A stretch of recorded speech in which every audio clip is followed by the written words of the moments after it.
Making headlines for this week of November 27th. Turkey dinner for Thanksgiving. Mock celebration of U.S. holiday sees Russia strike back at shooting down of fighter jet in Syria. Paris Climate Change Conference. Focus shifts to leaders and individuals arriving to address global climate concerns.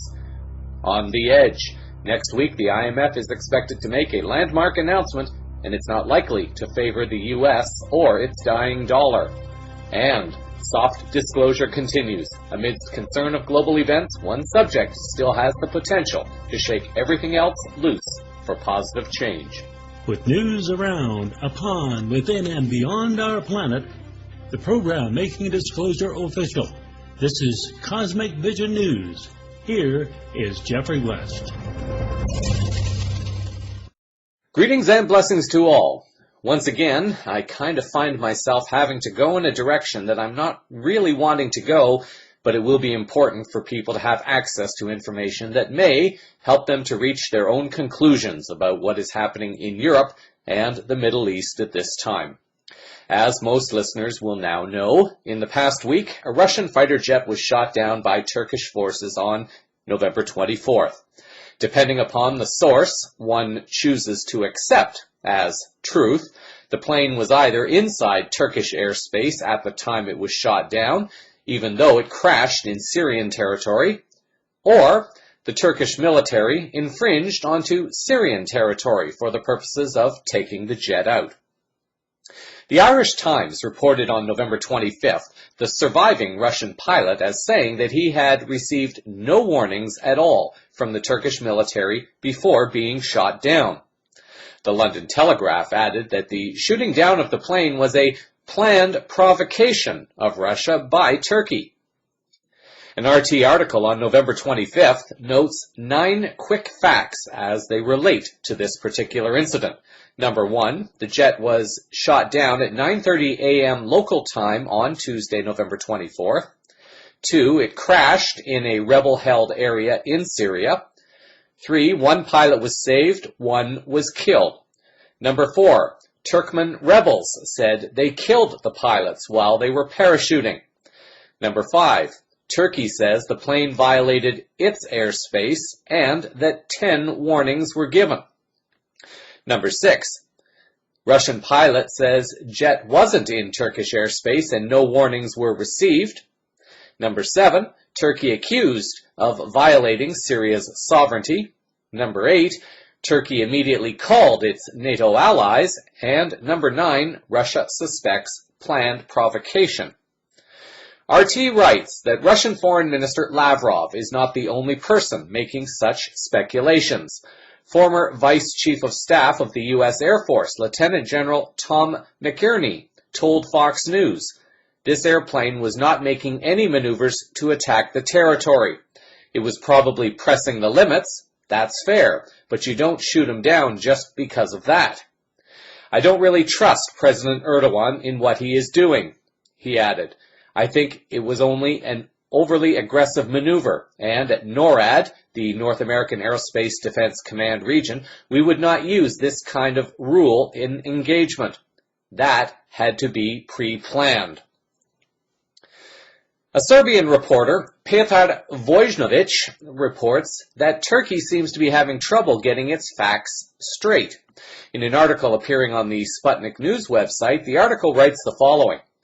Ankara's version of what transpired when a Turkish F-16 fighter jet shot down a Russian Su-24 over Syrian territory is full of major inconsistencies, said Vojnovic, the editor-in-chief of Serbia's Tango 6 website. According to Vojnovic, even if we imagine that the Russian plane did violate Turkish airspace, as Ankara suggests, it would have been strange to do anything about it. Turkey claims that it warned the Russian plane 10 times. Issuing so many warnings would have taken 5 minutes. Here lies an inconsistency. They say the violation lasted 17 seconds, but they would have spent 5 minutes issuing warnings. On November 25th, Russian Prime Minister Dmitry Medvedev came out hitting hard, declaring in an RT article that some Turkish officials have direct financial interest in the oil trade with the terrorist group Islamic State.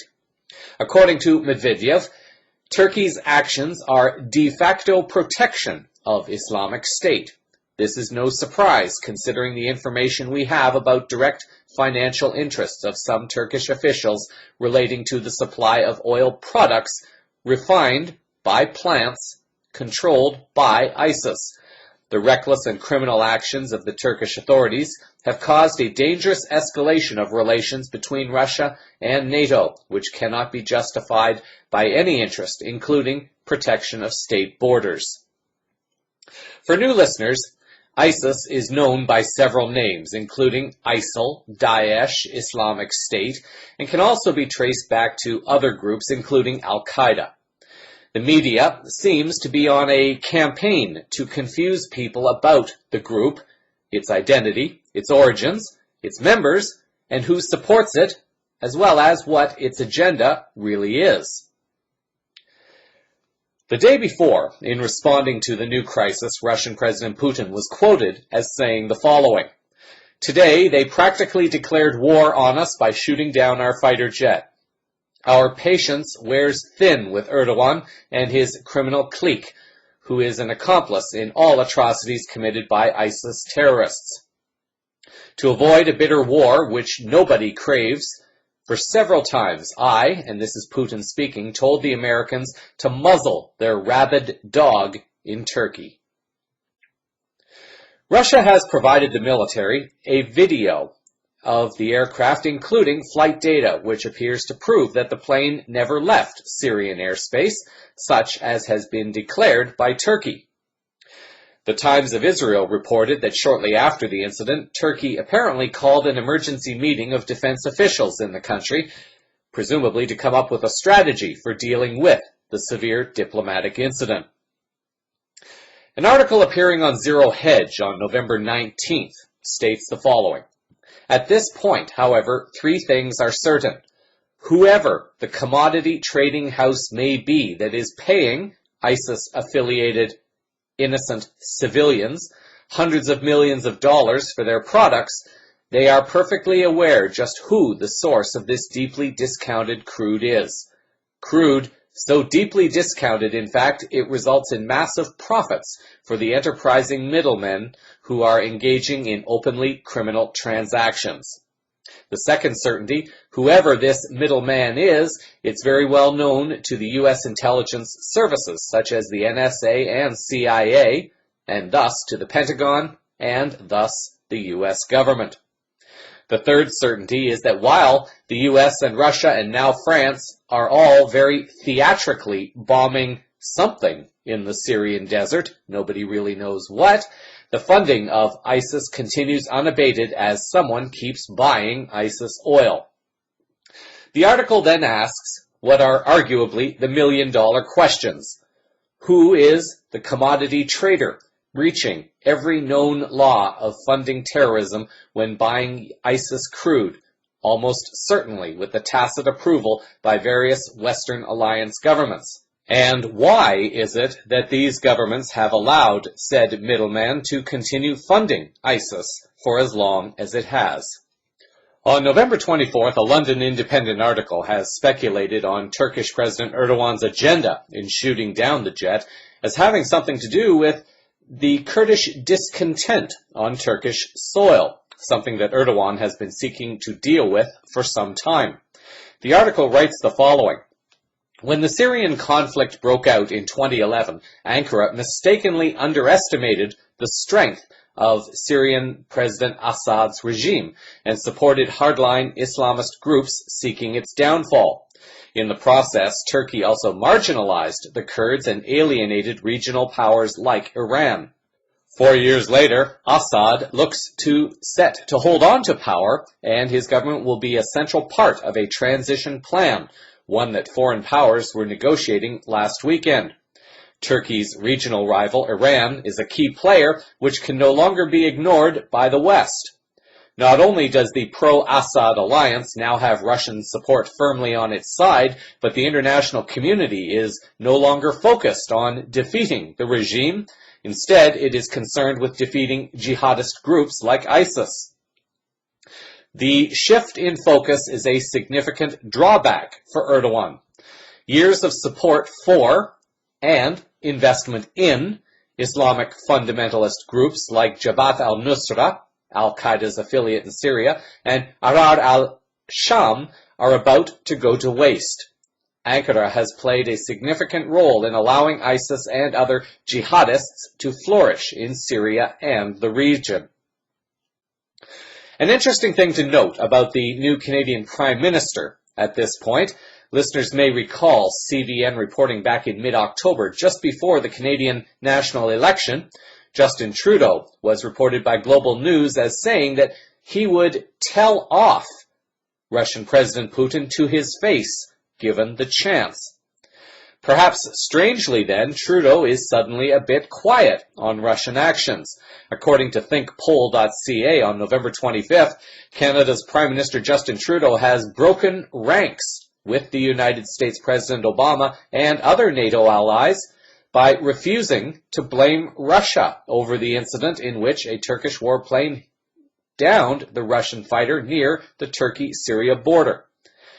I don't think we're entirely clear on everything that happened right now, and I certainly don't think it's helpful to start off by me choosing to point fingers to one side or another, the Liberal leader told reporters.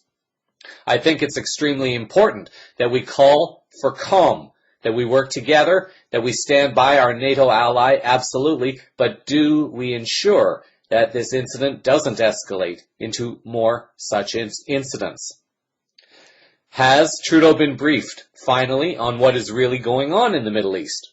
Perhaps Trudeau is trying to gauge exactly what is about to happen on the global stage and which side Canada intends to stand when the dust finally settles. Diane Marshall of themarshallreport.com reported on November 26th that Putin has struck back at Turkey. According to her report, Putin wasted no time in showing Turkey that there will be heavy consequences for shooting down the warplane on the 24th. To start with, Russia is terminating all military cooperation with Turkey, and joint commercial projects will be closed down as well. Turkey's $22 billion contract with Russia for the construction of the Akuyu nuclear power plant is now in jeopardy, and Putin has terminated all gas supplies to the country. Russia's Gazprom will have to assess the feasibility of building the Turkish Stream pipeline. The company had signed the memorandum of building the pipeline with Turkish company BOTAŞ. Author and futurist Lada Ray reports regularly on events involving Russia. She reports that it is not in the best interests of Russia to destabilize Turkey, even though they may be guilty of an act of war. She writes that it is evident that there has been tremendous pressure on Erdogan and Turkey to get back into the fold of NATO and transatlantists. At the very same time, Turkey has been playing double game with Russia. Saying friendly things to Putin's face, Erdogan has been clandestinely recruiting Islamist militants behind Russia's back and attempting to destabilize the post-Soviet space. The big goal and wet dream number one for Turkey, according to Ray, has been the resurrection of its Ottoman Empire. Of course, Russia knew all about it, writes Ray. It's pretty much common knowledge. But due to various geopolitical risks, Russians attempted to balance the situation, keeping Turkey reasonably in check. Ray goes into some of the deeper history as to why these conflicts are breaking out and points the finger at the British Empire. She writes, "The thing is that there really is no alternative to Erdogan that would keep the country in a semblance of balance. Russia, with significant interests and a visa-free regime, can't afford the destabilization of Turkey. It has to be mentioned that Kurds play a very significant and convoluted role in Turkey. On one hand, they have legitimate grievances, and it is their right to want independence. and being reunited with other Kurds from 3 other Middle Eastern countries. To remind, Kurds were artificially divided between 4 countries, with borders drawn by the British Empire during the colonial era. The same thing happened to Armenians, who also became divided between several countries by the British Empire. So much of what is happening is by Western design, even if it may not seem like it on the surface. In later developments to this story on November 27th, Geopolitics.co reported that it can now be confirmed that yesterday's mystery bombing of Erdogan's arms convoy for ISIS was conducted by Russia, although both camps were silent about it. Pepe Escobar, writing for RT.com on the 27th, pointed out Erdogan's strategy in shooting down the jet, but it appears to be backfiring on him. According to Escobar, Erdogan was sure he had sabotaged for good the Hollande-Putin face-to-face meeting in Moscow, Hollande being the French president. The article continues, in Moscow, Hollande and Putin confirmed that France and Russia will not be torn apart. The French leader declared, what we agreed, and this is important, is to strike only terrorists and Daesh, and to not strike forces that are fighting terrorism. We will exchange information about whom to hit and whom not to hit. Escobar adds, so leaving nothing to the imagination, one of Russia's S-400 AA missile defense systems is already on combat duty at the Hymom Air Base, and another is on the way. So the growing French-Russian alliance could be a very strong signal that the NATO alliance is in trouble, and this also could make for interesting things to happen at the climate change conference coming up in Paris. As always, the information seems to be arriving even more quickly than ever to help expose the lies, frauds, and corruptions taking place, even at the highest levels. In other geopolitical news, CVN recently reported on U.S. Congresswoman Tulsi Gabbard, who appeared on CNN and called out Washington's strategy in Syria. An article this week appearing on the IntelliHub.com website by Tyler Durden. Durden summarizes that interview with Wolf Blitzer, the CNN host. Durden writes the following. In a remarkably candid interview with Wolf Blitzer, Gabbard calls Washington's effort to oust Assad as counterproductive and illegal, before taking it a step further and accusing the CIA of arming the very same terrorists who the White House insists are sworn enemies. In short, Gabbard all but tells the American public that the government is lying to them and may end up inadvertently starting World War III. In the follow-up to events in Paris, however, Gabbard appears to now have had enough. Durden reports that Gabbard, who fought in Iraq twice, has partnered with Republican Adam Scott on a bill. In an unusual alliance, a House Democrat and Republican have teamed up to urge the Obama administration to stop trying to overthrow Syrian President Bashar Assad and focus all its efforts on destroying Islamic State militants.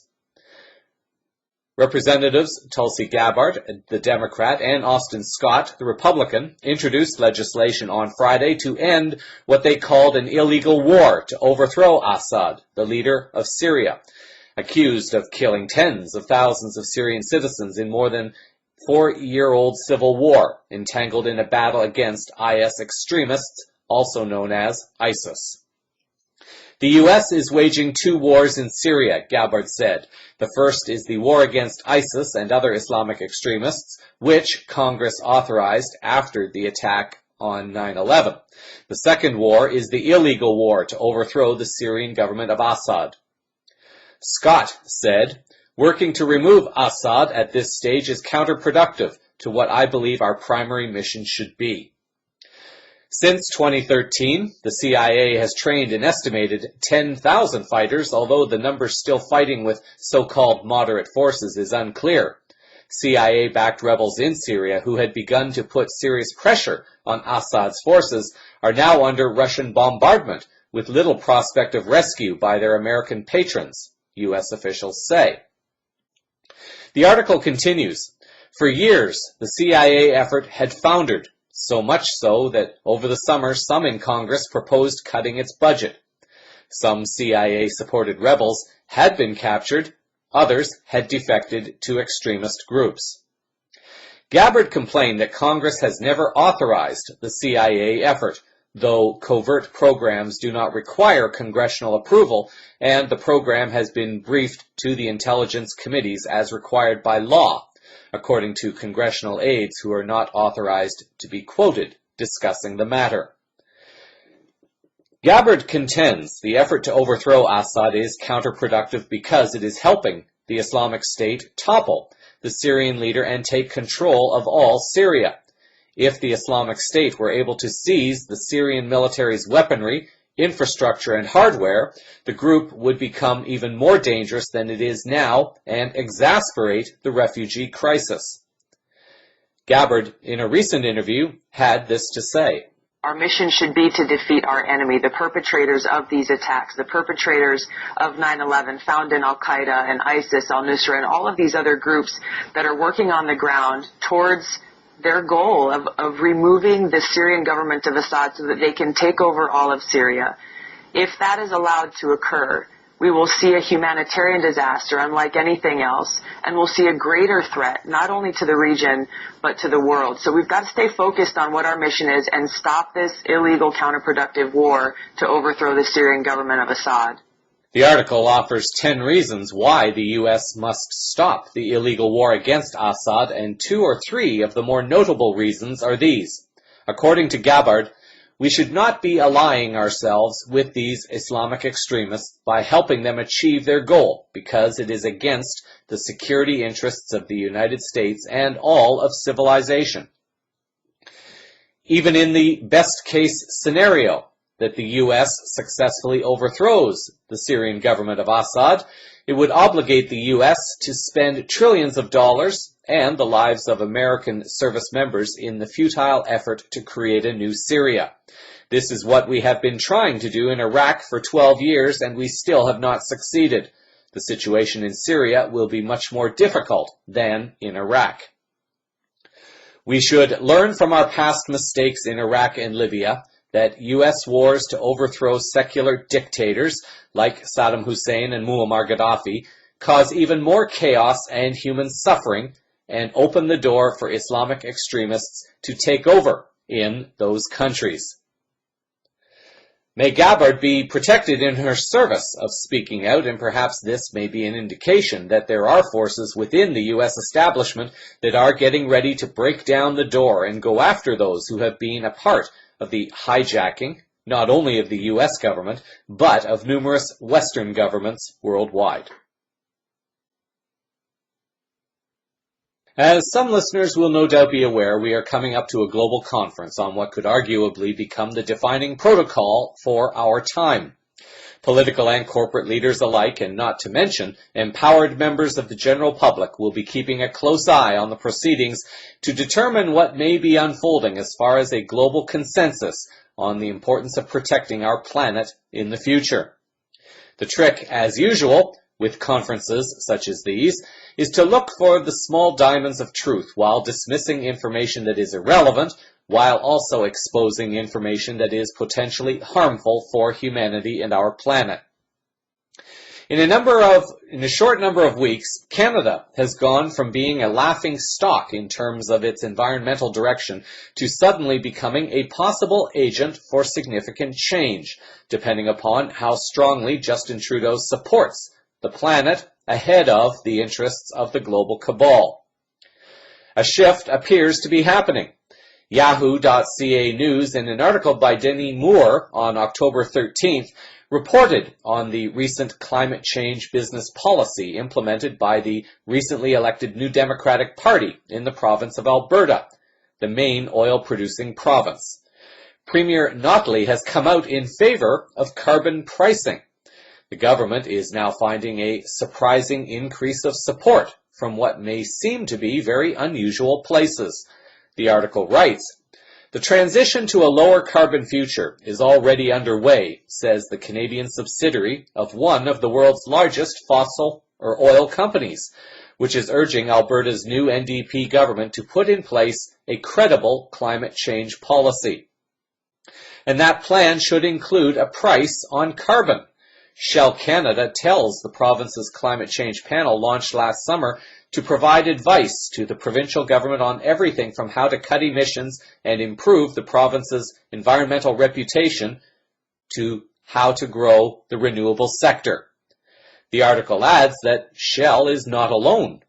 The Canadian Fuels Association, Cenovus, and Suncor all endorsed carbon pricing as a means of reining in emissions. While a carbon tax may seem to be opposite to the interests of big oil, the reality of climate change and the possibility of the political will to curb it are changing the face of the fossil fuel industry. Earlier this year, Saudi Arabia's oil minister made headlines by predicting an end to his nation's oil exports as early as mid-century. Ali Al-Naimi says Saudi Arabia, currently the world's largest exporter of crude oil, is looking to develop solar power instead. In Saudi Arabia, we recognize that eventually, one of these days, we're not going to need fossil fuels, he told a climate change panel in Paris. Of course, what is not explained are how the same companies are implementing technologies such as large wind turbines that are known for vibrational disturbances and noise, which affect the health of anyone or anything nearby. Although the initiatives may be good, the question is whether or not the same companies are using the best technologies available to make this transition, or are they merely trying to capitalize and profit from older, less beneficial technologies and maybe getting some kickbacks from other industries such as big pharma or big medicine. It's not always possible to take a story just at face value, and this is why it is becoming so important to investigate the deeper connections to understand the agenda behind the actions. Foster Gamble, founder of the Thrive movement, has posted an extensive article on climate change while presenting some of his research to respond to questions that have been posed to him. For those who are more strongly interested in the environmental movement, they will find the link in the show summary, along with others relating to this story. It's a vague issue, and there appears to be a cover-up happening on more than one level. What may be revealed in the future is something that links this issue of climate change to the larger issues and shifts taking place not only on Earth, but with every planet, including the Sun, within our solar system. So what is the upcoming climate change conference really about? Well, this remains to be seen. The global cabal still has its agenda of finding ways to control national governments, of starting wars, of keeping humans in debt, fear, and separation. They have been doing a pretty good job at that. It is my personal feeling, however, that they have not been good enough. While their power and control appears to be disappearing, it also appears that more and more humans are beginning to question the actions of individuals, groups, agencies, and governments that are no longer acting in harmony for the highest good. Is there a possibility for a shift at this global conference? In my heart, I would certainly like to create that this is a possibility. As long as those who are aware continue to help anchor the energies of peace and positive change that honors humanity and our planet, then there is always the possibility that we can continue to influence people on multiple levels. The conference runs from November 30th until December the 11th. More information from the conference will be coming out over the next couple of weeks. In the meantime, we continue to focus on leaders and participants awakening to this more honorable service at this time. The internet has been buzzing this week with a major article that was written by David Wilcock regarding many of the latest events, but also other events as we move towards the more public disclosure of the existence of our galactic families. There are those who, shall I say, have concerns about whether David is a sincere source or who may be acting with some other kind of agenda. I am choosing not to comment on that at this time, as I feel it is always important for each person to regard his or her own personal discernment with messages and how a message feels to each person in the current moment. The article is far too extensive to cover adequately within the newscast. The links to each of the 4 parts will be found in the show summary for those wishing to read the full article. As always, Wilcock links some of the geopolitical events with events that are happening financially and also how they tie into the topic of disclosure.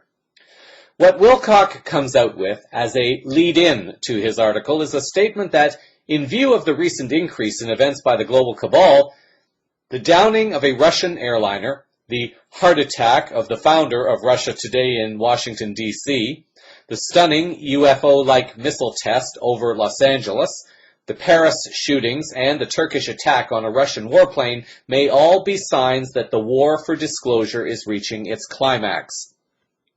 At least 6 different insider sources are telling us that the alliance has reached a huge decision. They have finally agreed to move forward with disclosure. Disclosure involves a tremendous release of classified information that will utterly change everything we thought we knew about the world today. This may include some sort of official announcement in the not-too-distant future that non-terrestrial intelligent civilizations are visiting Earth. A short-term initiative is already being implemented now, while the longer-term initiatives of how much to tell us and when are still being negotiated. He adds later the following: once you become awakened to the truth of what is going on in our world, you will never see mass terror events like these in the same way. Although there are genuine Muslim extremists working in a group like ISIS, the bigger question is who is financing them and for what purpose. There is a great abundance of evidence to suggest that groups like ISIS are proxy armies used by the powers that were to achieve their political goals. Even as I have been trying to share with listeners over the years, Wilcock says that many of the biggest headlines we see have a much greater story going on behind them than we realize. According to multiple insiders, the real story may soon be revealed to the public in a stunning, major way, Wilcock writes. And he continues, it will quickly create the greatest mass awakening in all of our recorded history. The syndicates are holding back technology that includes free energy, anti-gravity, portal travel, and materializers, and tools that could heal the Earth. We have also been kept in the dark about the widespread presence of intelligent civilizations in and around Earth going back hundreds of millions of years. We are encouraged enough by what we are now hearing to put it all out there in this investigation. Honestly, writes Wilcock, I'm more excited by the latest news than I have been at any other point in this journey. I can't wait to see how it all plays out. Wilcock goes on to share his information about the Western controllers of ISIS and how whistleblower Everett Stern exposes ISIS as being funded by HSBC and JP Morgan banks. He covers the suspicious banker deaths or alleged suiciding of bankers as being tied to the cover-ups, a total that he calculated as being around 44 deaths, at least. In part 2, he goes into lawsuits that will have an impact on mega banks, predicting that will eventually destroy them, but also revealed how banks are taking out life insurance policies on some employees so that if they are killed off, the bank can still profit excessively from their deaths.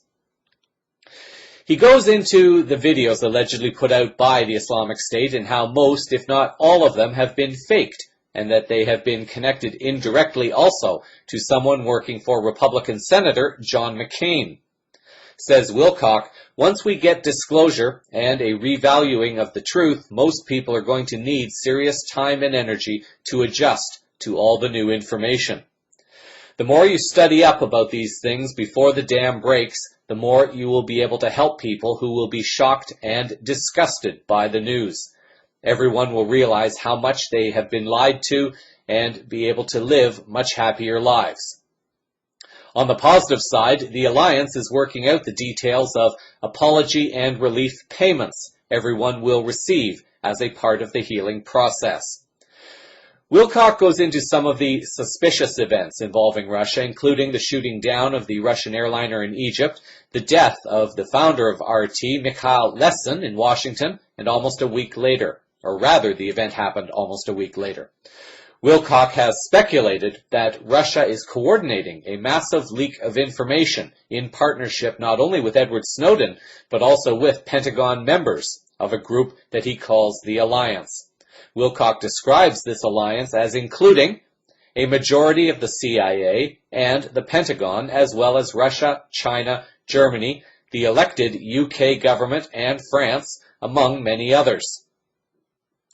There are many who are feeling that the world is spiraling downward towards a World War III nuclear war scenario. It is vitally important not to even entertain that idea. It is my personal feeling, and also the feeling of many around the world, that this cannot and will not be allowed to happen. Wilcock touches on this subject also, writing that there are greater forces at work on Earth at this time. He writes, "Our insiders have revealed that there are benevolent, angelic ETs out there, and they will not allow a major nuke like this to be detonated on Earth." Countless acts of divine intervention have been taking place, particularly since 2010, making it utterly impossible for the cabal to enact their ugliest plans, says Wilcock. Wilcock added a link referencing former astronaut Edgar Mitchell as being only one of countless others who are preparing humanity for the eventual and official revelation that we are not alone. The link to this article will be in the show's summary for this story. In his final part of the article, Wilcock explains his belief that the madness is coming to an end. So it may be worthwhile for some to seek out this information, although discernment is required, as always.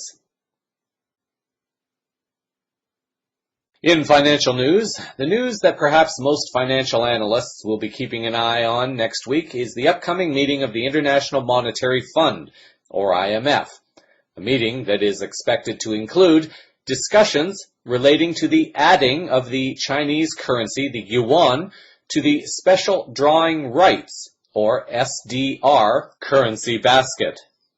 Back on November 14th, Christy Hughes, writing for Reuters news agency, noted that joining the SDR basket would be a victory for Beijing, which has campaigned hard for the move and could increase demand for the yuan among reserve managers, as well as marking a symbolic coming of age for the world's second largest economy. In what may also be a strong sign of the fracturing relationship between the US and Europe, especially the UK and France, Hughes adds that the executive board, which represents the fund's 188 members, is seen as unlikely to go against a staff recommendation, and countries, including France and Britain, as they have already pledged their support for the change. This would take effect in October of 2016 during China's leadership of the Group of 20 bloc of advanced and emerging economies.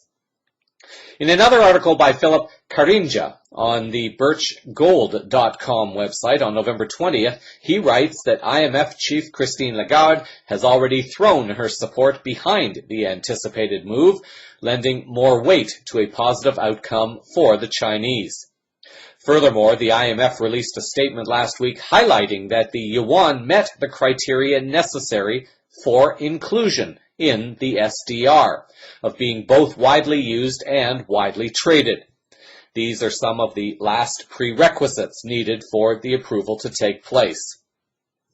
The article addresses one of the key questions that many may have. If the yuan is already considered one of the top 5 favorable currencies in the world, why is this designation by the IMF so important? The article notes the following. This decision is the final confirmation of a shift in the global economic landscape, one that we've been seeing for quite some time now. The United States has already been losing influence on a political level around the world. Now its influence on an economic level is also on an irrefutable decline. On a global scale, we are seeing the world turn away from the dollar. Russia and China leading the charge for a de-dollarized global economy, with China even advertising the yuan as the world currency. Ultimately, the news will not be good for the US dollar. The article closes with the observation that already we are seeing a move away from the dollar in an international settlement, and even some power blocks like the BRICS wishing to de-dollarize. So at some point, maybe in the not-so-distant future, the role of the dollar as the world's reserve currency will be brought into question. When this happens, and when nations no longer need to use the dollar to settle trade, we may see a flood of money flooding back towards the US. The results could be disastrous for the value of the dollar. Bill Holter, writing for silverdoctors.com on November 24th, observes the events in Turkey as being far more important than what happened in Paris for numerous reasons. Holter writes the following: "The stress on the Western financial system is coming to a full-blown head and can no longer be hidden like the crazy ant in the basement. As I have said all along," Holter writes, "the collapse, when it comes, will need cover to hide the real and true cause. Starting a war with Russia, even as unthinkable and unwinnable for anyone as it is, will only serve to cover the foundational policy flaws of the Ponzi scheme. The West is patently broke. Our standard of living can no longer be funded with debt." Holter has long thought Russia and China had a truth bomb up their sleeves to be delivered by Mr. Putin. "It has been my opinion," Holter writes, "that he would expose many falsehoods and false flags over the years with hard evidence to back his claims." Now, if I, personally, was a betting man, I might be willing to speculate that at least some of these various geopolitical events are mere distractions to keep people focused on something else while changes continue to take place in the geoeconomic areas at this time. Certainly, many of the false flags could be tied to other geopolitical events. I'm also willing to bet that they are tied into numerous geoeconomic changes also happening. It's going to be one heck of a ride, regardless of how one chooses to look at it. In general news, a blogger in the UK has caught the attention of some with a comparison made between politicians in the UK and those of the new Canadian government. Some of the comments were picked up on an article appearing on the canary.co website on November 22nd. The blogger noted the following: "The Minister of Health is a doctor. The Minister of Transport is an astronaut. The Minister of Defense is a Sikh veteran. The Minister of Youth is under 45 years of age. The Minister of Agriculture and Agri-Food is a former farmer. The Minister of Public Safety and Emergency Preparedness was a scout.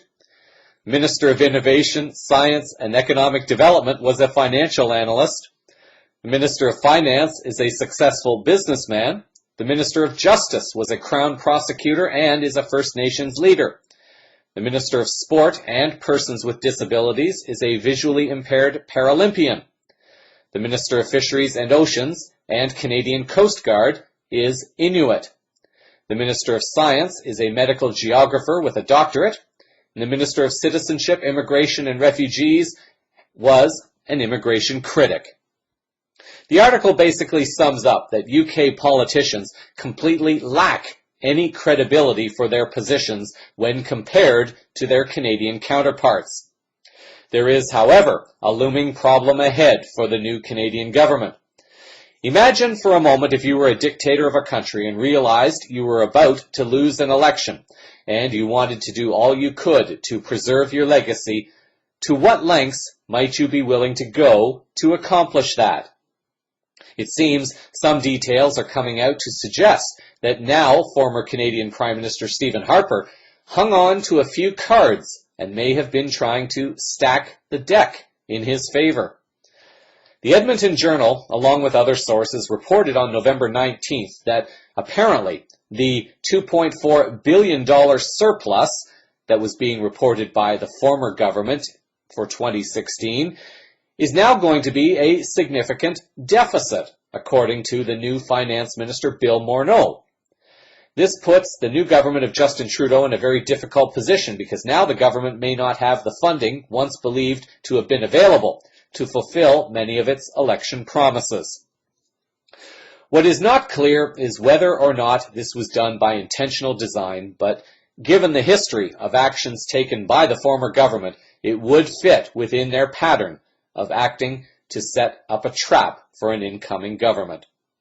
Andrew Potter, writing for the Ottawa Citizen on November 20th, observed that Harper has been so successful at implementing his agenda that in order for the new Liberal government to move forward in undoing all that Harper has done, they will have to go back to a specific document written by Harper before he became Prime Minister. It is a document known as the infamous Firewall Letter. The intent of this letter appears to be a strategy by Harper to place a firewall of protection around the province of Alberta, his home province at least, and perhaps even around the western provinces, so they would become more isolated from the eastern part of Canada. The strategy, in the minds of some, might even have seemed pretty good in how successful it was, even though it appears now to have ultimately failed. Potter writes the following: "It didn't take long for the new Liberal government to start undoing the changes that Stephen Harper made to the way the country was run over his 9 years as Prime Minister. Many of these changes were in the tone and style of governance. Trudeau unmuzzled scientists, said nice things to public servants, promised more access and openness to journalists. Yet, as Maclean's Magazine's Paul Wells has argued at some length, Harper's agenda was, to a large extent, about simply being in power.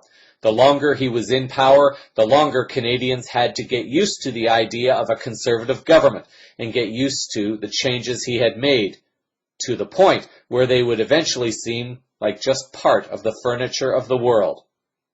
The article continues, "The key to undoing the Harper agenda is understanding just what agenda that was going on in the first place. And here's a hint. It wasn't social conservatism. It wasn't neocon militarism. And it wasn't economic libertarianism. To see what Harper was up to and to grasp how effective he was, it's necessary to go back to the most important document he wrote before becoming Prime Minister, the infamous Firewall Letter. The Firewall Letter was conceived in the aftermath of the 2000 federal election, in which Jean Chrétien won a third majority, principally by convincing Ontarians that Albertans were untrustworthy. The article highlights a number of items that this letter was recommending to help protect Alberta from Ottawa. Harper was not as successful implementing it provincially, but he was able to begin making the changes from the other side once he managed to get elected federally.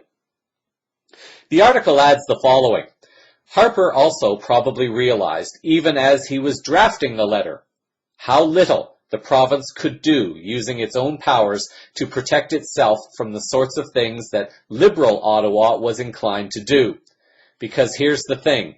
To someone with Harper's ideological convictions, what is truly offensive about Liberal-run Ottawa is not that it controls the Mounties or the Canada Pension Plan or collects Alberta's income tax. It is that it is inclined to use its capacities to engage in large-scale, centralized social planning, or social engineering, to use the more common term. And so, Harper probably realized that to properly protect Alberta from an aggressive and hostile, that is, socialist, federal government, he would have to go to Ottawa. There, pulling directly upon the levers of federal power, he could build a firewall from the other side, and it could be a far stronger and more effective firewall than you could ever build from Alberta, while having the virtue of being pitched as a principled and patriotic vision of confederation. So it seems that Harper was dead set against any kind of socialism for Canada. Keep in mind that the Scandinavian countries have their own versions of socialism, although admittedly most, if not all of them, have succumbed to their own forms of corruption and abuse by cabal members and families in their respective countries. Even Bernie Sanders is making a stronger appeal for some kind of socialism within the Democratic Party in the U.S., and he seems to be getting increased support for that. Socialism usually ends up being more costly for those who have more, and thus those in power are less likely to support it, at least until they find ways to brainwash or control the populations into thinking that their particular socialism is good, even while being taken advantage of by that same system, such as what is currently happening in Sweden at this time. The article writes the following: there are three main pillars a Canadian federal government needs if it wants to engage in centralized, large-scale, long-term social planning, policy, development, and execution. These three items are data or information, expertise, and money. Data in the form of social and demographic makeup of the country and the relevant long-term trends. Expertise in the form of informed research and evidence-based policy. And money to either pay for programs directly or to use the spending power to bribe and cajole the provinces into adopting national policies, standards, and services. In this last paragraph, one may begin to see why Harper may have created the financial trap for the incoming Liberal government. If someone, like Harper, wanted to permanently wreck any ability by a future government to move in a more socialist direction, he had to remove these three pillars. Harper succeeded by almost destroying these three pillars. Regarding data, the article writes that Harper's goal was to throw a whole lot of noise into the demographic signal that the census had been giving for decades. That is also why Stats or Statistics Canada as a whole was gutted over the course of the Harper years. Without accurate data, social planners are flying blind. Regarding expertise, the article writes that no government in living memory has been as hostile to experts and to evidence as the Harper government. What the Tories were allergic to was expertise that steered the evidence in directions they did not want to go, committing sociology, in Harper's wonderful turn of phrase. That is why scientists were muzzled, policy shops were shuttered, and bureaucrats were ignored. Regarding money, the article notes the following. When it comes to social planning, the ultimate source of Ottawa's power is the spending power, and this is where Harper had his greatest success. By the end of his tenure as Prime Minister, Ottawa's spending, as a share of the gross domestic product, had fallen to levels not seen since the middle of the 20th century. So, according to Potter, no data, no experts, and no money. Starve the beast, but make it blind and deaf at the same time. This is Harper's Ottawa firewall in a nutshell. Scientists have been unmuzzled, and the long-form census was reinstated just in time to prevent a massive break resulting from not having census data upon which the social planning is vital. However, Trudeau may now be in trouble. The article closes with the following. A federal government that is nicer, less controlling, more transparent, but still broke, is not one that has much capacity to bother the provinces with socialist schemes. And if that's where things remain, then Harper's long-term victory will be cemented, regardless of who is in power. However, it doesn't end here either. Another expose on the former government of Stephen Harper has also been revealed, this time by Elizabeth Thompson of iPolitics.ca. Thompson wrote on November 23rd that former Conservative Prime Minister Harper's cabinet quietly stacked government agencies and crown corporations with dozens of future appointments and early appointment renewals in the dying days of its regime, many of which were only scheduled to go into effect long after the Conservatives were defeated, iPolitics has learned.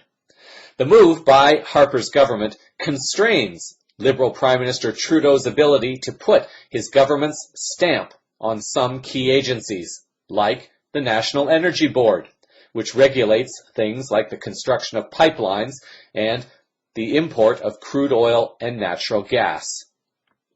The move means that barring the future appointments or early renewals being rescinded, the Trudeau government will not be able to replace any temporary members of the National Energy Board until at least May of 2018, and any permanent members of the National Energy Board until January of 2020, which is after the next election.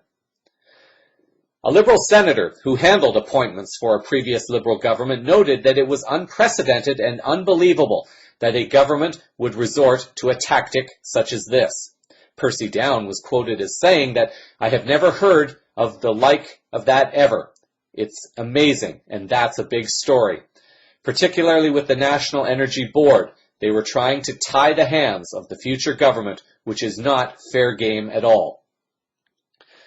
Thompson wrote on the following day, the 24th, a suggestion that the government disbanding of the entire National Energy Board members would be necessary in order to deal with the appointments made by Harper. Alan Freeman, also writing for iPolitics, noted that the breaking of this story only highlights further Harper's contempt for public service. He wrote that when the definitive history of the Harper era is written, the chapter on its systematic degradation of Canada's public service will be one of the longest and one of the more painful to read. What's particularly curious about the future appointments is that several of them came down just days before Harper called the federal election in early August, at which point the so-called Caretaker Convention came into effect. That convention calls on the outgoing government to show restraint in its exercise of power during an election campaign and to not do anything controversial. Yet, it appears that Harper is now trying to plant seeds of sabotage within the Canadian parliamentary system to prevent Canada from moving in a more socialist direction. Now, the trick will be to see how Trudeau will be able to work around this. And Mr. Trudeau, I invite you, let's talk. I think I have some ideas that can help you if you are willing to listen. In disclosure-related news, it will not be a surprise to the majority of listeners to know that much, if not most, and maybe even all of what we have been taught in history is not based on factual information.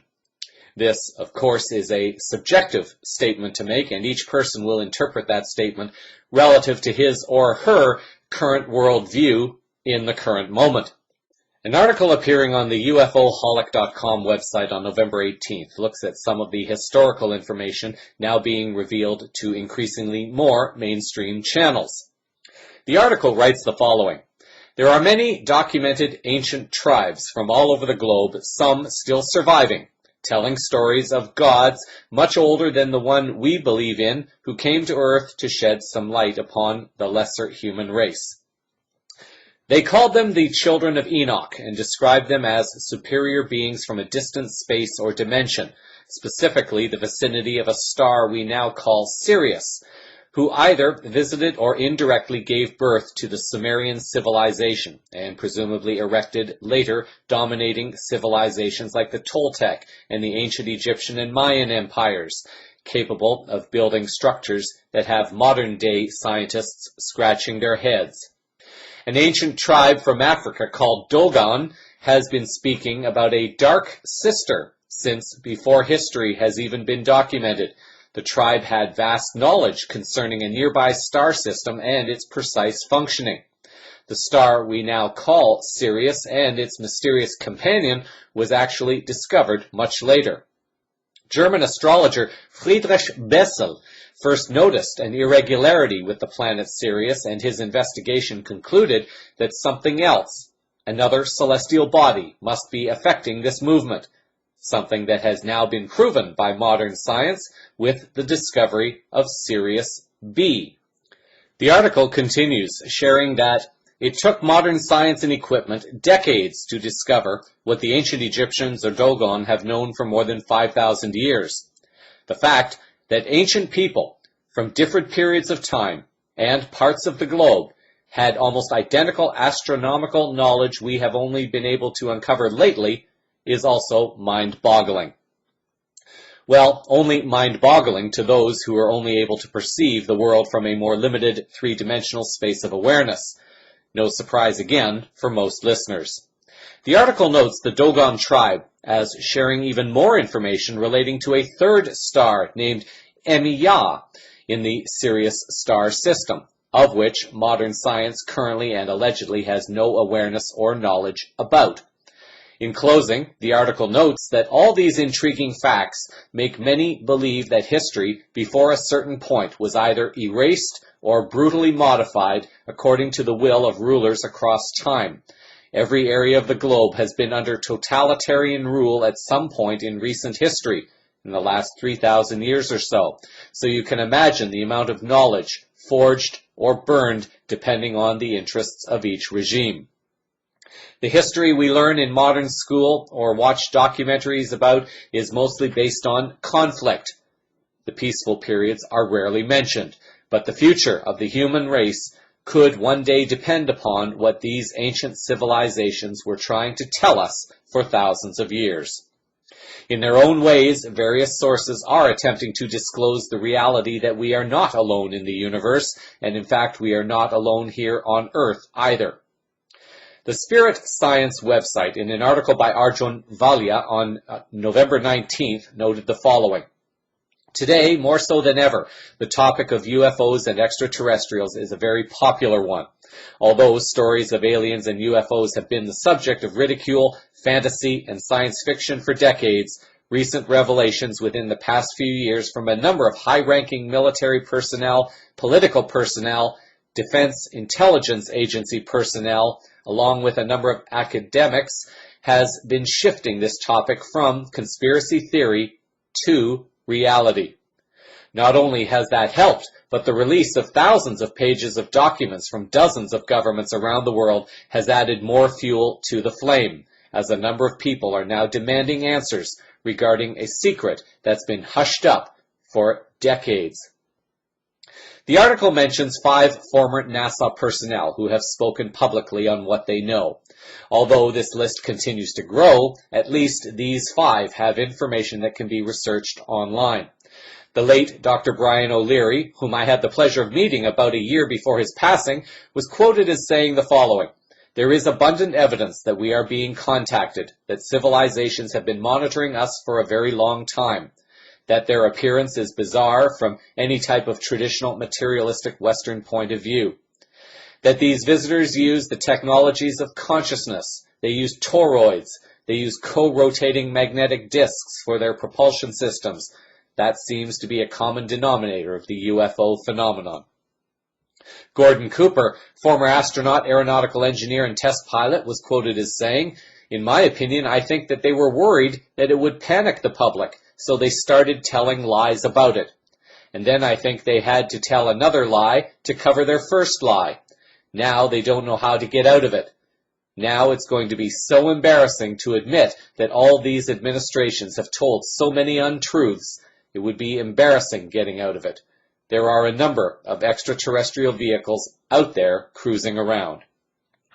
Dr. Edgar Mitchell, allegedly the 6th man to walk on the moon, retired captain in the U.S. Navy, and an aeronautical engineer, and founder of the Institute for Noetic Sciences, was quoted as saying, "I happen to be privileged enough to be in on the fact that we have been visited on this planet and the UFO phenomenon is real. Yes, there have been crashed craft and bodies recovered. We are not alone in the universe. They have been coming here for a long time." Astronauts Eugene Cernan and Story Musgrave are also on record as having made comments relating to the existence of civilizations and technologies beyond an Earth origin. It gets harder and harder to deny when very credible people from their positions of having access to such information are choosing to come forward and share the information in a way that can bring the disclosure. Perhaps to minimize the embarrassment that Cooper mentioned moments ago. This is the process of slow disclosure that we seem to be witnessing, along with the information being shared by numerous sources, including the work of Dr. Stephen Greer with his Disclosure Project, and Stephen Bassett through his political lobbying efforts, among so many others. Of course, getting information out to the masses would be so much easier if governments were not making it so hard for people to have access to all that they have a right to know about. When sources are sharing information in fearful ways, with an agenda to try to keep people in the dark and in fear, then the control of this information becomes very dark and does not serve the highest good of all. Yet another documentary is being released exploring the subject of whether or not we are alone on this planet or in the universe. The project is entitled The Resonance and focuses on the question of ETs and humans as coming together. The following is a bit of a trailer for the video production. We have never been alone on this planet. We have always been watched by other beings. Some of what people report as UFOs are extraterrestrial vehicles. Some of those extraterrestrial vehicles actually have ET crews. And some of those ET crews catch and release humans. When I had the ET experience, they were busy working on my solar plexus and my heart area. Mostly they speak telepathically. They seem to be able to read our thoughts. Eisenhower said we'll do whatever we want. So he may have met with aliens, but it definitely wasn't with Greys. It was with aliens who were telling him to stop nuclear weapons. In 1975, he began what are known as the official contacts with Semyaze. Semyaze being a woman of the Plejaren race as well. He would then meet her father, Ptah, the leader of that race. I was in a true phenomena that was lighting my body up and totally recalibrating every ounce of my being. The only true way to understand fifth dimension is to actually experience it for yourself. UFOs are as real as the airplanes flying over your head. According to the website of Dr. Lana Marconi, the producer of the documentary, The Resonance is Dr. Lana's second feature documentary this year. On Saturday, November 21st, she officially screened The Resonance at the University of Toronto.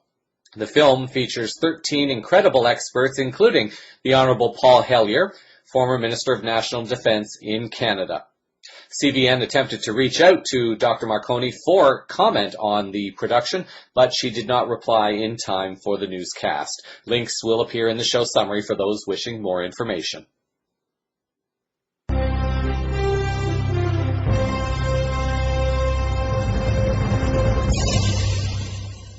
Over to tech news now. It has taken a long time for the reality to sink in that the electromagnetic frequencies and radiation resulting from transmission lines, Wi-Fi signals, and cell phones were harmful to human health.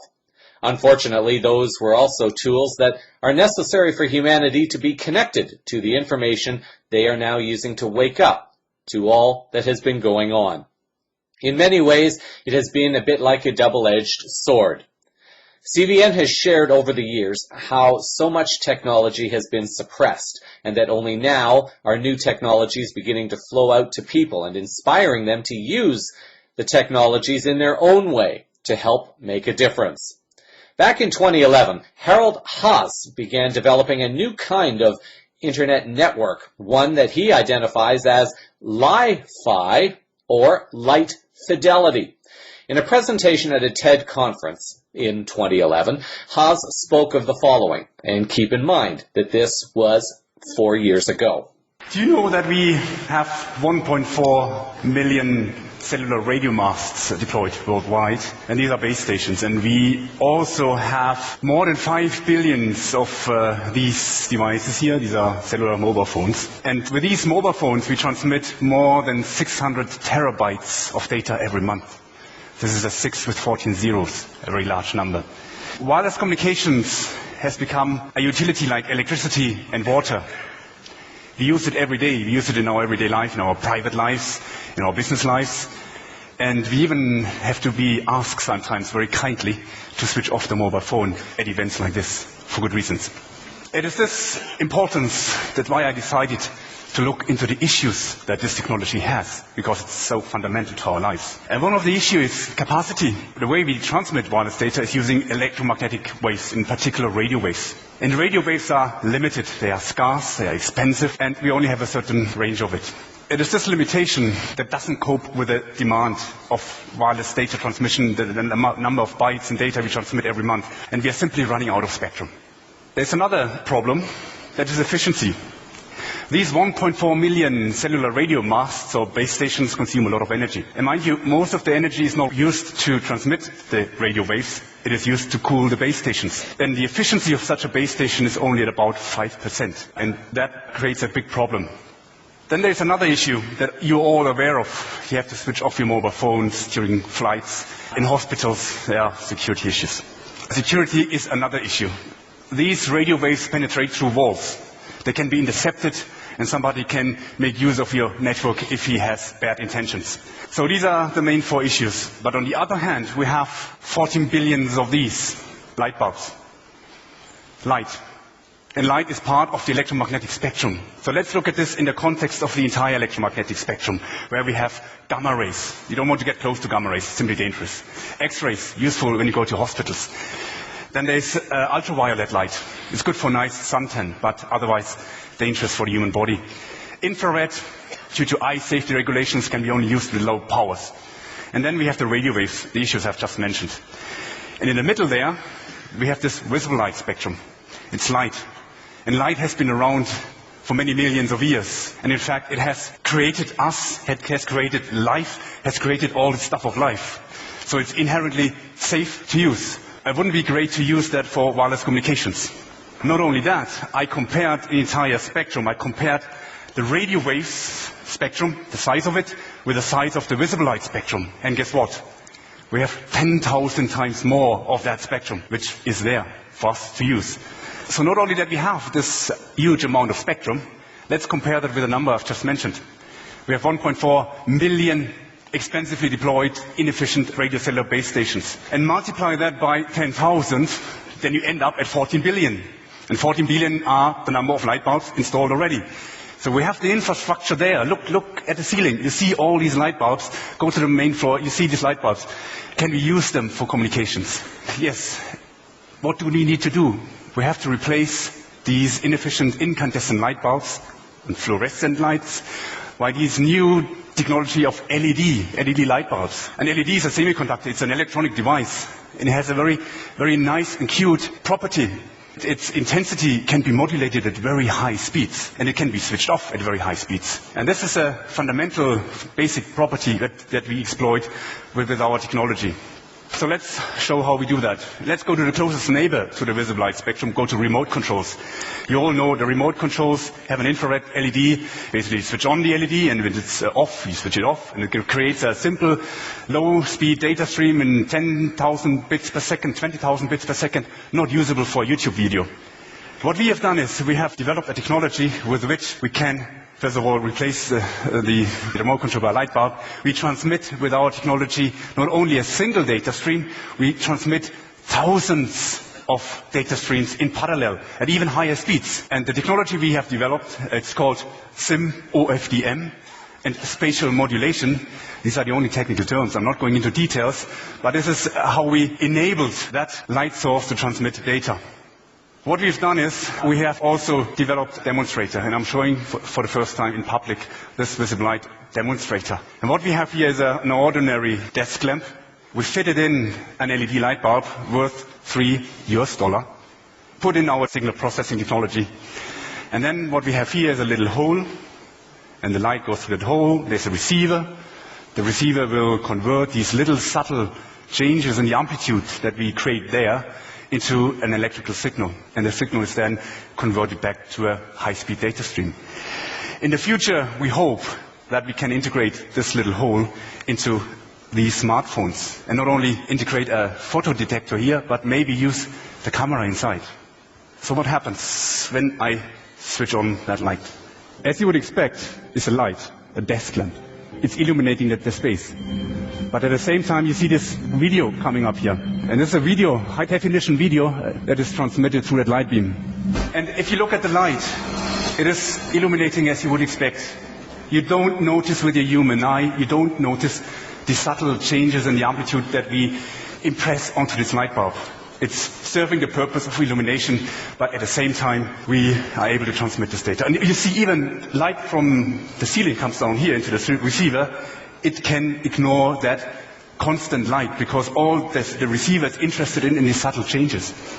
You also have critical question now and say, okay, do I have to have the light on all the time to have this working?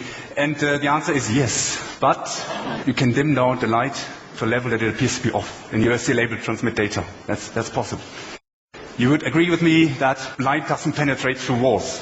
So no one, if I have a light here, I have secure data, no one on the other side of this room through that wall would be able to read that data. And there's only data where there is light. For me, the applications of it are beyond imagination at the moment. We have had a century of very nice, smart application developers, and you only have to notice where we have light, there is potential way to transmit data. All what we need to do is to fit a small microchip to every potential illumination device. And this would then combine two basic functionalities, illumination and wireless data transmission. And it's this symbiosis that I would personally believe could solve the four essential problems that faces us in wireless communication these days. And in the future, you will not only have 14 billion light bulbs, you may have 14 billion LiFis deployed worldwide for a cleaner, a greener, and even a brighter future. Flash forward to an article now appearing on the ScienceAlert.com website on November 24th, and the following is now being reported after this development years ago.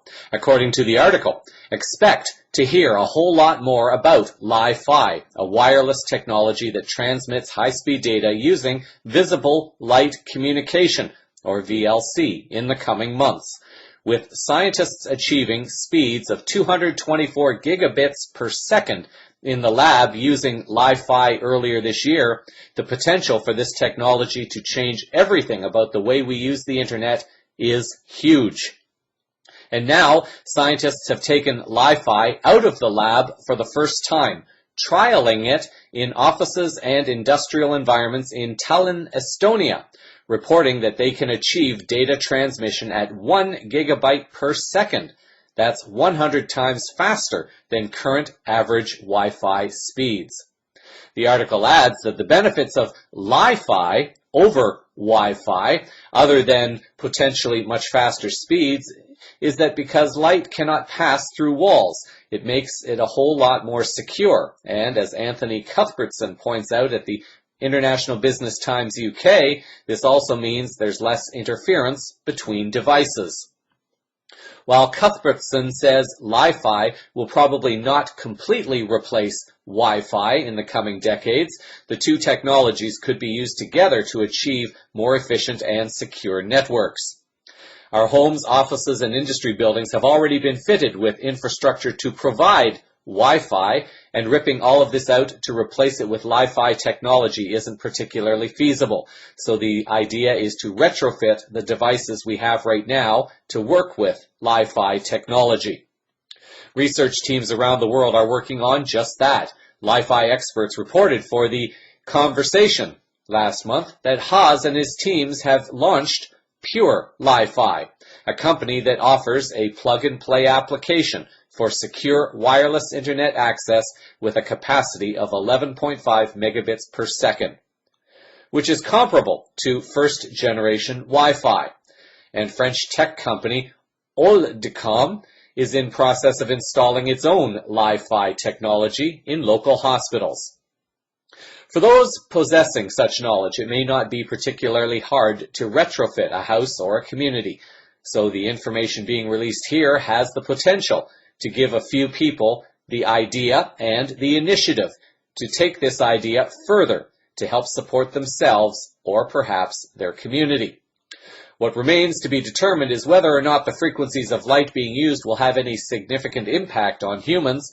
It would seem that there is little to no impact on health, however, because it is light-based and not electromagnetic in nature, at least when compared to what we are currently being exposed to.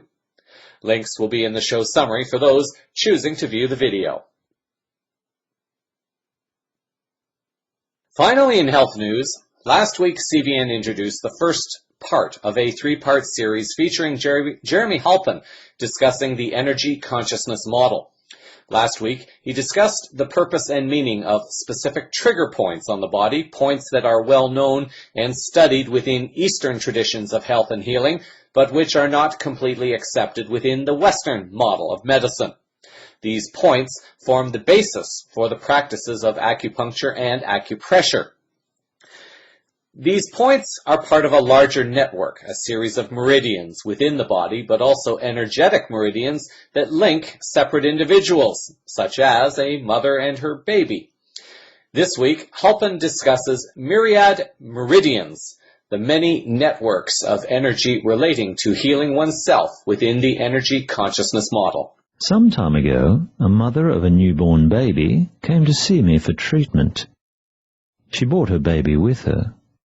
She was late for her appointment, stressed, sweating from rushing to get to the clinic, and in an irritable mood. Her baby reflected this disposition by constant angry crying.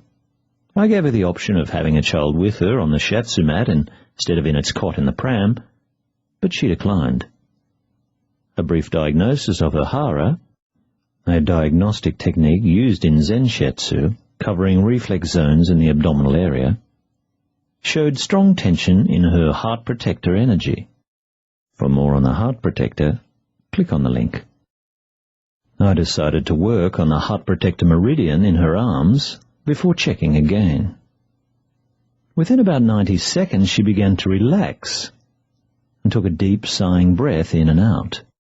At the same moment, her baby ceased its crying and went straight to sleep.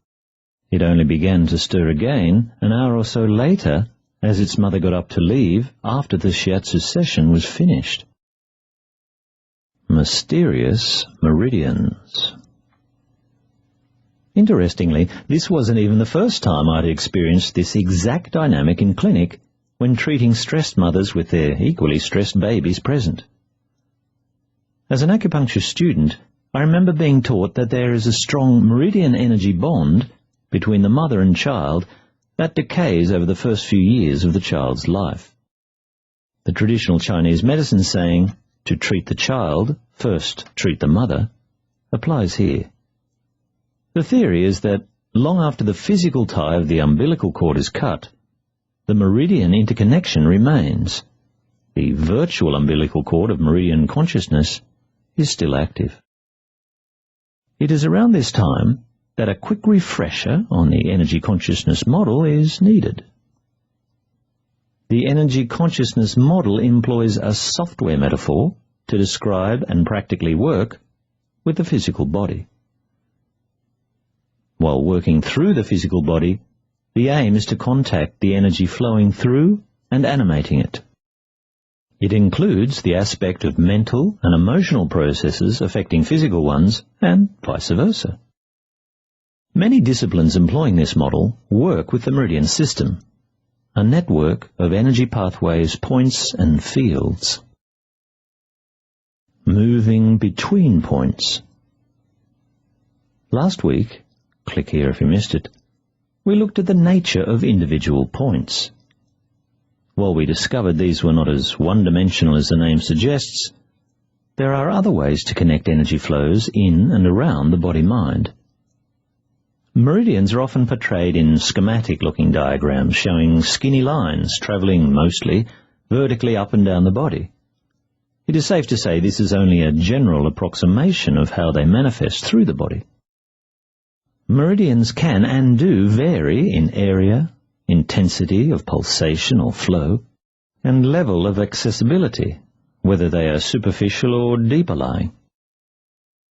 A client may notice that their sensitivity, both physical and their receptivity to energy shifts, can vary too. In case you have not guessed already, this is because our energy consciousness is dynamic. It reflects our changing relationship with our body-mind in health, disease, and responses to all the ups and downs of our life. frequency bands. Meridians may be likened to the channels or frequency bands on a television or radio. We do not need a separate TV for each channel we choose to watch. We simply switch to another receiving, transmitting frequency. The meridians are like frequency bands of energy consciousness, flowing in and around the body, dynamically reflecting our current state. In case this sounds a little like science fiction fantasy to some of you, here is an interesting demonstration using a PIP, polycontrast interference photography, camera, to see the body's relationship to energy consciousness. For the impatient among you, click on the 3-minute 46-second mark for a real-time demonstration of the meridians. The pathways of touch. When we touch someone, especially in a focused way that consciously directs our energy, we meet with their energy system. While this is not the only way we can interact with another's energy field, it is profound how such a simple act can create so many different potential reactions between giver, receiver, and back again. When instructing students how to get in touch with energy, I usually ask them to imagine they are touching a pipe with rushing water flowing through it. Their focus is on listening to or feeling the water flow more than the pipe itself. Like a software programmer that must use the hardware of a computer to contact and work with the software animating it, the energy therapist can use the physical body to interface with its energy. As energy begins to flow in meridian pathways that were blocked, several things can happen. The client noticeably relaxes. Their breathing pattern often changes to reflect this. Spontaneous spasms and twitching movements. To continue the pipe analogy, this is like when water flows through a pipe or hose that hasn't been used for a while. There are small coughs and spurts as the air pockets are pushed out before full flow is restored. The client may also experience shifts in consciousness, changed perception of their body's weight or physical borders, colours, images or symbolic vision sequences, emotional reactions, aha moments of insight, and so on. Words and actions. The meridian field lines have distinct personalities as well. Each meridian system has a network of correspondences that link such diverse aspects as related physical functions and organs, emotions and ways of perceiving and interacting with the world through their unique frequency filters. Discovering this, I found it therapeutically useful to engage the energy of words when working on a particular meridian to broach subjects pertaining to that meridian's area of consciousness. This often has the effect of speeding up the client's awareness and acceptance of issues they need to work with more than words would alone. Afterwards, they feel a change has taken place in both body and mind. This is why the energy consciousness model has so much to offer the greater medical debate. It provides a demonstrable link between the body and mind in health and disease. From meridian frequency bands to energy fields beyond the body. Next week, in the third and final part of this short series on the energy consciousness model, we will revisit a subject the Monday Conscious Health blog has looked at from different angles. The non-physical aspect of energy consciousness interaction beyond the physical borders of the body. Sometimes the best way to touch someone is by not touching them at all. The links to the article and the audio blog will be in the show summary for this story. In this week's final words, with all the crazy stuff unfolding, and even though on some level we may know that these things must happen in order for the energies of negativity to be released and later healed, it still does not always help in the exact moment that one is moving through all of this. We are in uncharted waters, and very few, if any, currently on Earth will know the full and complete picture of how, when, and why this shift in human and planetary consciousness takes place, and what it means in the macrocosmic picture that humanity is only now beginning to perceive. There are young souls and old souls participating in ways that much of humanity is not yet ready to grasp, but on a higher level, some do seem to sense it. An article appearing on the Higher Perspectives website offers 6 universal problems that only older souls will understand. These 6 are identified as being: 1. Old souls are always the outcasts in society, having trouble fitting in. 2. Others are unable to figure out what it is an old soul is, as current society labels just do not seem to apply to them. 3. Old souls speak a different language, and few seem to understand that. Typical conversations just do not work for older souls. Number 4. For older souls, life is one existential crisis after another.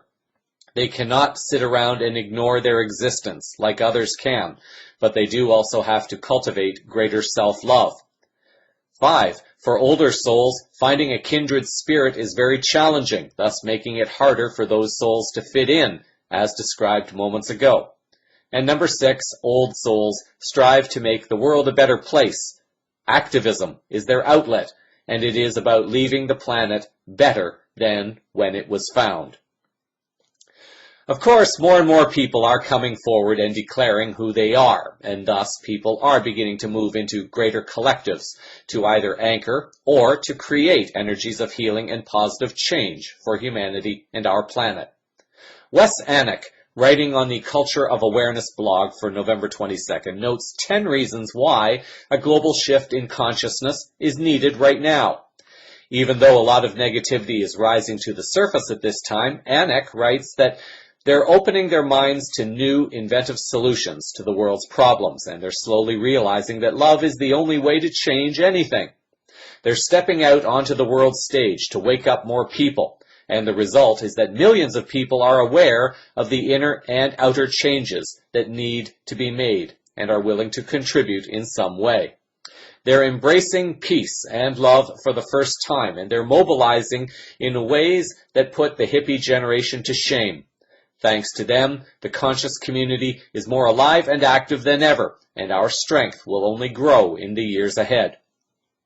Annick notes the 10 reasons why the shift is needed now.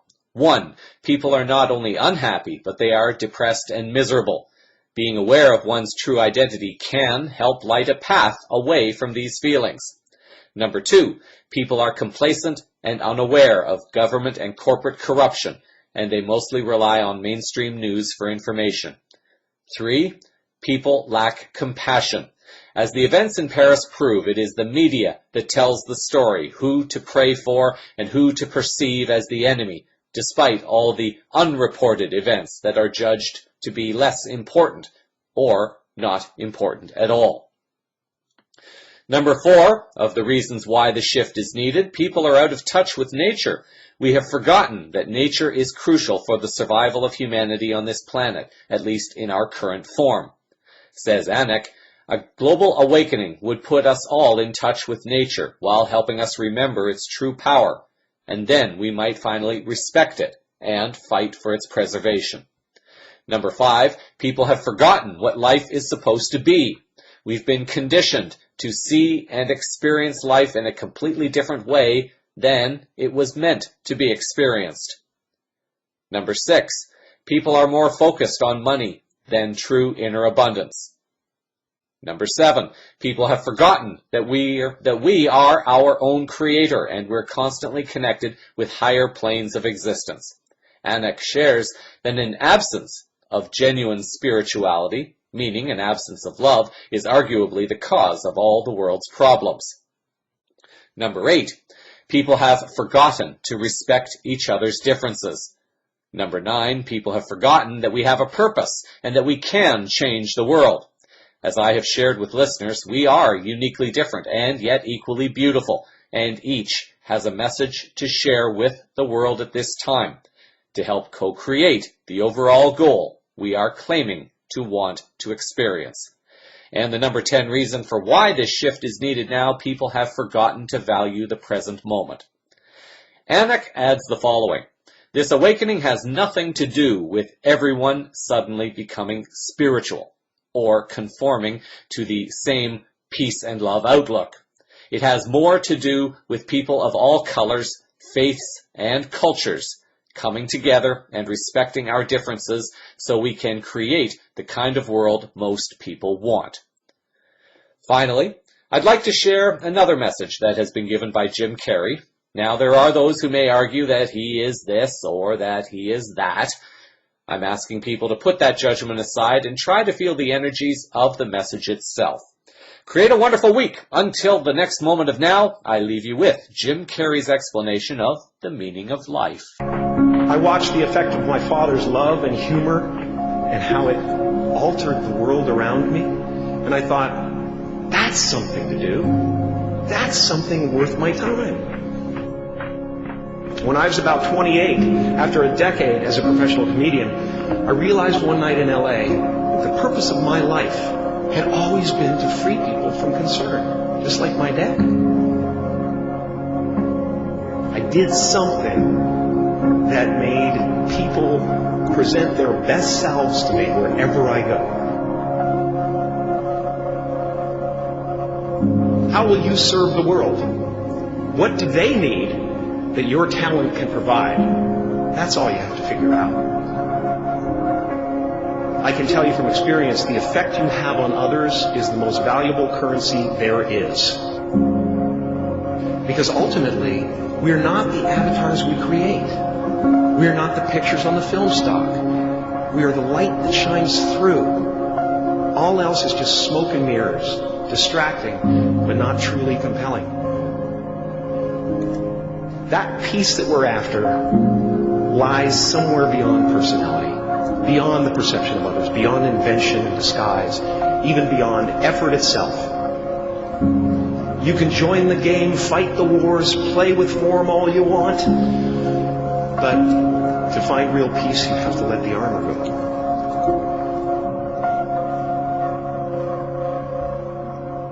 Your need for acceptance can make you invisible in this world. Don't let anything stand in the way of the light that shines through this form. Risk being seen in all of your glory.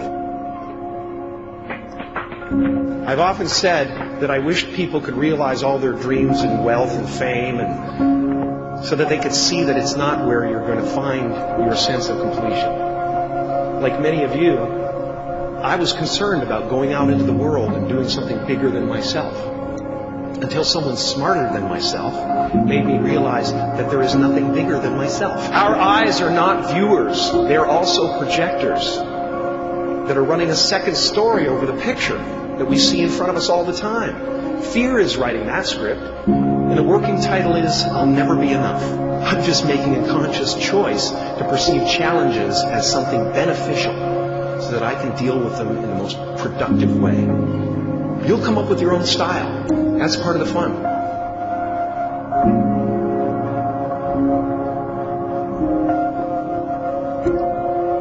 Life doesn't happen to you. It happens for you. You will only ever have two choices: love or fear. Choose love, and don't ever let fear turn you against your playful heart.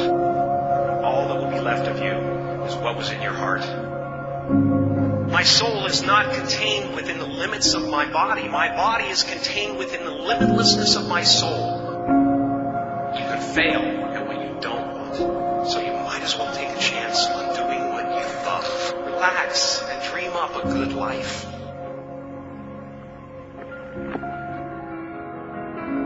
You can spend your whole life imagining ghosts, worrying about the pathway to the future, but all there will ever be is what's happening here. And the decisions we make in this moment, which are based in either love or fear. So many of us choose our path out of fear disguised as practicality. What we really want seems impossibly out of reach and ridiculous to expect, so we never dare to ask the universe for it. I'm saying, I'm the proof that you can ask the universe for it.